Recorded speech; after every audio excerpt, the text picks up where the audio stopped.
बातम्या मुंबई आणि पुण्यातल्या। मागील 1.5 महिन्यामध्ये मुंबईमधील प्रदूषणात प्रचंड वाढ। मुंबईचे AQI 323 वरून जास्त। बांधकाम प्रकल्पांमधून बाहेर पडणाऱ्या धुलीकणांमुळे प्रदूषणात वाढ। होळीनिमित्त होळी पेटवल्यानं झालेल्या धुराचा देखील मुंबईमधल्या हवेवरती परिणाम। नायगाव शिवडी इथे बॉम्बे डोईंग या मिल कामगारांच्या 324 घरांसाठी काढलेली लॉटरी उच्च न्यायालयाकडून रद्द। या घरांची सोडत नव्यानं काढण्याचे आदेश न्यायालयानं म्हाडाला दिले। अमेरिका इराण युद्धाच्या पार्श्वभूमीवर पुण्यात सुरक्षा यंत्रणा अलर्ट। धार्मिक स्थळ आणि गर्दीच्या ठिकाणी मोठा पोलिसांचा बंदोबस्त। संवेदनशील भागात नियमित आता गस्त घालण्याचे आदेश। एअर इंडिया एक्सप्रेसचे व्यवस्थापकीय संचालक आलोक सिंह यांनी पदाचा राजीनामा दिला। आलोक सिंह यांच्या नेतृत्वाखालीच एअर इंडियानं एअर एशिया इंडियासोबत विलिनीकरणाची प्रक्रिया पूर्ण केली होती।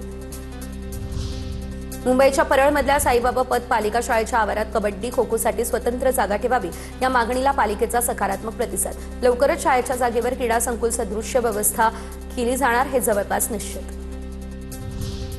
मुंबई आणि नवी मुंबई विमानतळाला जोडणाऱ्या मेट्रो 8 प्रकल्पाला राज्य सरकारची मंजुरी। मेट्रो प्रकल्पासाठी 22,862 कोटींच्या खर्चाला मंजुरी। यातील 40% निधी व्हायबिलिटी गॅप फंडिंगनुसार करण्यात येणार। महाराष्ट्र ATSने कुर्ला आणि गोवंडीमध्ये परिसरामध्ये केलेल्या छापेमारीमध्ये 3 संशयित ताब्यात। तिघेही दहशतवादी संघटनांच्या विचारधारेनं प्रभावित। तपासातून हे समोर दहशतवादी विचारधारेनं प्रभावित होऊन तरुणांची माथी भडकवल्याचाही आरोप। उद्या वानखेडे स्टेडियमवर T20 विश्वचषकाचा उपांत्य सामना। सायंकाळी 7 वाजेपासून भारत विरुद्ध इंग्लंडचा महामुकाबला।